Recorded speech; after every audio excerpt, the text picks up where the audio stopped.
Citadelle de Morts has been out for almost a week, and in that time, I have done the Easter egg countless times, mainly trying to figure out the best strategies for solo and how to complete the Easter egg in the fastest time, and I think I've come up with a pretty good strategy, so I wanted to share it with you all today in my solo Citadelle de Morts Easter egg guide. So leave a like on the video, and let's get straight into it.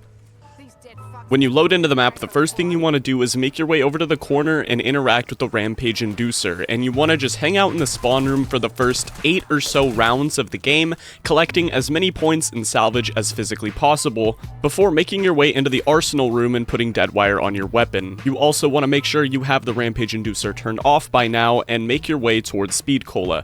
You want to shoot this panel with your Deadwire weapon to get the first Lightning Rod for the Durandal Electric Sword to drop. Now just make your way through the map as normal, picking up melee Macchiato before you walk over to the cannon and interact with the valve to rotate it to face the gate of the castle, and once you do, interact with the back of it to launch the cannonball into the castle door. But instead of going straight into the castle, we're gonna turn left and jump off this ledge right here. Making your way down towards Deadshot, you can find the second lightning rod sitting right there on those boxes, and then if you head into the barn, you can shoot this horseshoe off of the wall, which is the ritual item for the electric sword. Now you want to continue making your way through the map until you get down into the Pack-a-Punch cellar, where you want to shoot the 3 locks off of this crate, spawning a Doppelgast, and once you get rid of the Doppelgast, it'll drop a blood Ethereum crystal. You want to take that crystal and put it into the portal that is inside of the container to get Pack-a-Punch unlocked. And here, I recommend just instantly throwing 1 Pack-a-Punch on your weapon because it'll come in very handy. From here, you want to buy through this door into the water room and walk over to this cracked wall. This is what we bought melee Macchiato for. You just want to smack this cracked wall for a later purpose. Progress until round 10, and one of these Templar zombies will spawn in with a helmet on, and all you have to do is take it out. Once it falls over dead, you can pick up the stamp and walk over to the statue with the stag on its chest to pick up the Stag Bastard Sword. From this point, you want to make your way down into the Quick Revive room, and right behind the machine itself, there's going to be a door you can interact with. This is where Krafft is being held captive. And once he does his weird little magic trick and possesses you, you will be able to get the 3rd lightning rod to drop for the Stag Sword. And now, I recommend hanging out in the Quick Revive room for a minute and looking around for the 3rd lightning rod, because once you interact with Krafft, all of the zombies despawn, and one of them could possibly be holding the lightning rod, so it's always better to check, as I've found it multiple times. But if it isn't on the floor, wait a minute for the zombies to respawn, and one of them should be holding it. With the Stag Sword in hand and all 3 of your lightning rods, make your way outside the Elemental Pop room and interact with this vase to place all 3 of your lightning rods. Doing so will cause a storm to start around you, and all you have to do is wait about 15 seconds for your sword to get electrocuted. You then want to slap your sword on the vase to move your electricity onto one of the 3 lightning rods, and you want to repeat that process 3 total times, and once your sword gets the electricity for the 3rd and final time and you smack the vase, you can walk up to it and interact with it with your sword in hand to place it, imbuing it with electricity to become the Durandal. Now, we're gonna upgrade that horseshoe that we picked up earlier, so if you climb into the mouth of the cannon, it'll shoot you out towards the spawn room, and you'll notice that you get a little electric shock on your way down. Now, if you look on both sides of the spawn room, you'll notice a cloud will appear over one of the sides. If you walk to that area where the cloud is, underneath the cloud will be your upgraded Pegasus Horseshoe. So you just want to interact with it, and a bunch of zombies will spawn in. You don't really have to worry about them. Make your way to the spawn room, and you'll notice a gold sigil appears on the floor with a stag face. You want to place your Pegasus Horseshoe and then get as many electric kills as physically possible to fill up the soul box, causing a box to come out of the ground, and once you smack it with your Durandal, you can claim the electric incantation. Now, we want to make your way back to the statue room, and we're going to repeat that same process 3 more times. We're going to get all of the swords upgraded and get the incantations. So the next one I recommend doing is the Dragon Sword. Pick up the sword and then place it in the dragon in the Juggernog room, and if you look above it, 3 dots will glow on a map, and you want to make your way to those 3 dots. When you get to one, you'll notice it's a little fireplace, and interacting with it will cause you to get set on Dragon Fire. Under the effect of Dragon Fire, you'll have nothing but your fists out, and you'll get a movement speed increase, and every second while you're under the Dragon Fire's effect, you will take 15 damage. So to mitigate that, I recommend buying Juggernog, but you don't even need Jug for this step because purple zombies spawn in along your route, and if you melee them, you instantly regain all of your health. And once you grab the 3rd and final Dragon Fire and make make your way back to the dragon. Putting it inside the dragon will reward you with the Caliburn fire sword. Now for this next part, I recommend buying 3 Molotovs from the crafting table in the Juggernog room, or you could use 3 charges from the fire sword, but I found that Molotovs are way easier.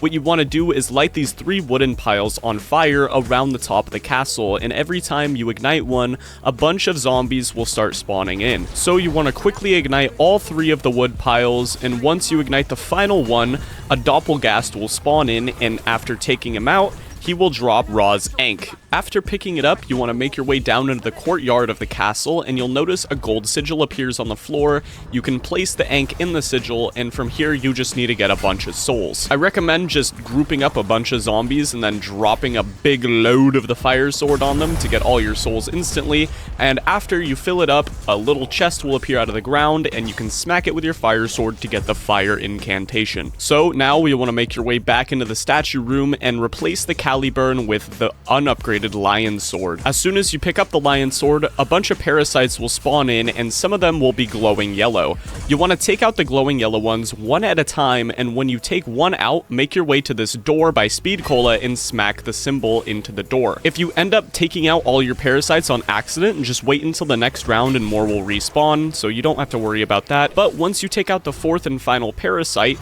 you can smack its symbol into the door, allowing you to interact with the door and teleporting you into the lion's den. Here you want to place your sword into the pedestal, and 4 symbols will fly out of it. You want to look at the pedestal itself, and it'll show you the order of the symbols that you need to shoot. I think it's the same every single game, so just follow the symbols I'm shooting on screen here, and on the 4th and final shot, you will be rewarded with the Solais. After you pick it up, you want to make your way back into the statue room, and you'll notice a crystal, and you just want to shoot the crystal while you're in line of sight of it. Now, it can be really fidgety, so you just want to maneuver your way around it and shoot it repeatedly until it locks on to the next crystal. You want to repeat the same process, lining up all of the lines until you manage to make them all coalesce onto this one single mannequin bust. And once you manage to do that, the Paladin's Brooch will appear on the mannequin's chest, and you can pick it up. Now you just want to make your way back into the statue room, and a gold sigil will appear once again, this time for the Paladin's Brooch you just acquired. So, following the same process as before, place the Brooch and get a bunch of souls, and eventually the light incantation will come out of the ground, and you can smack it with the Solais to unlock it. Return the Solais, and then interact with the Raven statue to pick up the final sword we need to unlock. Then heading into the alchemy room, you want to look at all of the shelves and all around the room until you find this Antiquity item. At this point, you want to make your way into the Pack-a-Punch room and use the sewer fast travel to slide all the way down, and right before the end of the fast travel, you'll see a raven sitting on this little broken wall, and you want to shoot it with your gun. Doing so will cause it to fly away, and you want to shoot it on its way out, and doing so will cause its talon to drop down to the earth. Pick it up and then make your way down into the cellar of the bar and interact with this sigil on the wall to place your Antiquity. Now you want to take note of what your Antiquity item is, because depending on what it is, there is a different symbol that you have to input. Now on screen, I will show all the symbol possibilities that we know of at the moment, and once you type in your code correctly, a portal will appear somewhere on the floor in the cellar. And from the sigil, which you just input your code, a bunch of purple balls will slowly start coming out of the wall. You want to walk these purple balls into the portal in the middle of the floor, and once 3 balls go into the floor, the portal itself will move upstairs, and you want to do this process a total of 3 times, and at the end of the 3rd and final time filling up your portal, make your way back to the sigil, and you can interact with it to pick up the Balmung Raven Sword. Now with the Raven Sword, make your way into the water room by Pack-a-Punch, and the 4th and final gold sigil will appear. Again, fill it up with souls, and once it's completely full of souls, the 4th and final dark incantation will come out of the ground. You want to smack it with your Raven Sword, and you will finally be ready to go on to the next step. Head up to the stamina up room, and what you're looking for is 4 loose pieces of paper with a red symbol on them. They can be anywhere in the room itself and even in the hallway outside of the room, so just look everywhere in the immediate vicinity of the stamina up room, and eventually you will come across all 4 of the loose pieces of paper. Now, if you make your way back into the water room, that wall that we broke down earlier with Melee Macchiato is finally coming into play. So, make your way into the bar, and you'll notice 6 numbered flasks sitting around the main area. The first one is is on the main bar itself. The second one is on the table with the yellow tablecloth. The third one is in the corner by the stairs down to the cellar. The fourth one is upstairs on this little shelf. The fifth one is on the table opposite of the second one. And the sixth one is in the corner next to the entrance to the bar. I highly recommend writing down the order of your symbols because it can be pretty easy to forget since it is a 6-digit code with a bunch of random symbols. But after you memorize your code, you can make your way back to the wall and shoot each individual symbol into the wall, and with each shot, all of the symbols on the wall will cycle through randomly. Once you shoot the final one, you'll know you completed it because the light behind the rest of the symbols will go out and a red light will come out of the wall into the wall next to it, revealing a book with some pages missing. Interacting with the book, you'll place the pages that you found earlier, revealing a new code. These symbols correspond to the different point of power traps scattered around the map, and you want to take a look at every single one because 4 of them have the exact same symbols as the ones you saw in the book. So after you look through the whole map and locate all of the different points of powers, you'll find the one that has the same symbol as your first symbol, and you can interact with it.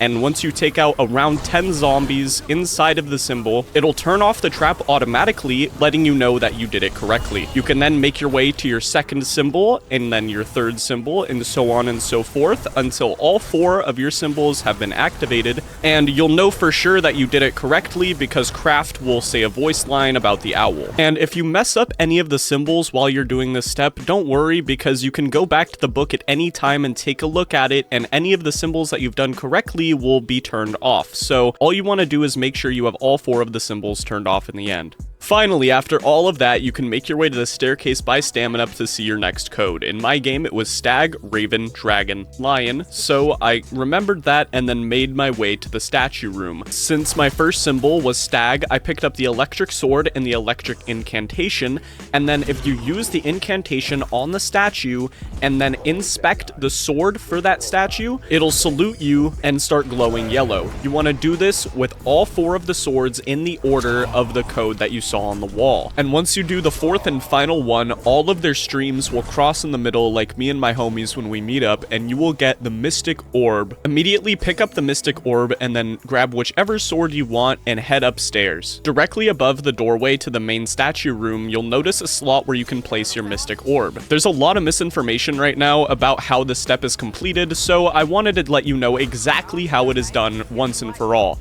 You don't need the lion sword in your hand, you don't need to kill any zombies, all you need to do is run through the light orbs. Every time you run through a different light orb, a green ball will fly into the Mystic Orb, and once you run through enough light orbs, they'll stop spawning and you can go back to the Mystic Orb and pick it up. Now, you can do these in any order, but since I like the Void Sword the most, I choose to do the Void Sword the second, and you do that one in the water room. So for this one, it's super easy. You just want to place the orb and then get void kills with either the Dark Incantation or the sword itself, and when it's done, walk back to the orb and pick it up. Now we have 2 done, we have 2 more to go. The next one you want to do is the Electric Sword. So after you pick up your orb and your sword, make your way to the spawn room, and the slot for the orb is right here.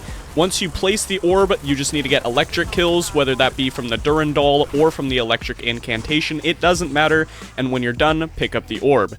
For the final orb, you want to grab the Fire Sword, and this one is in the courtyard right outside the castle, so for the final time, place your orb, grab your incantation, and get as many elims as physically possible, and when it's done, you can pick up your orb for the final time. Bring your fully charged orb to the wall you originally got your code in and input it to open up the owl's study. Walking inside and interacting with this key will cause a spirit of the owl to spawn in and give you a yap sesh. You don't really have to listen to this at all. You can just grab the key and walk out if you want, which is what I did. And now you're ready for the boss fight. So I recommend getting completely set up.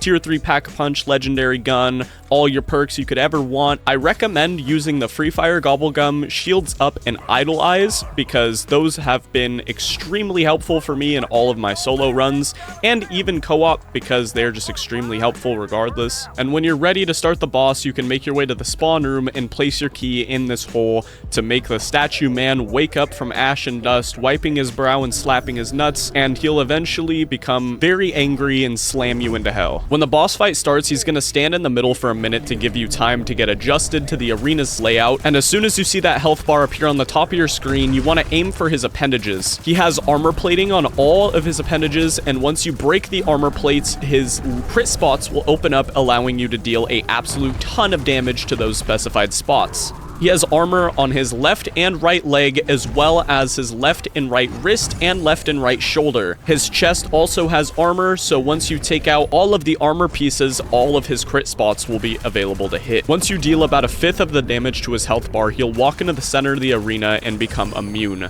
At this point, he'll just start talking for a while, and then he'll start spawning zombies. This is what I call the armor phase, due to almost every enemy spawning in during this phase being an armored zombie, and this is basically just a full minute of relaxation in between the 3 phases of the fight. When his health bar comes back, he'll be angrier than before, and he'll start doing a slam attack where he'll jump across the entire arena to slam you where you are. He also loves to spam fireballs starting on phase 2, so be very aware of that because the fireballs do a ton of damage to your shield, and if he manages to hit you with any of his attacks, it does a ton of damage. So again, just keep your distance and spray at him whenever you possibly can, break all of those armor plates, get his crit spots out, and eventually, dealing enough damage to him, he'll walk back into the middle of the arena and the last armor phase will start. Again, this is just a whole nother minute of lore dumping and exposition while armored zombies spawn in, so just take your time to relax during this period because the final phase is ruthless. In the final phase of the boss, the entire outer ring of the arena is covered in lava, and if you step in it, it deals a ton of damage insanely fast. So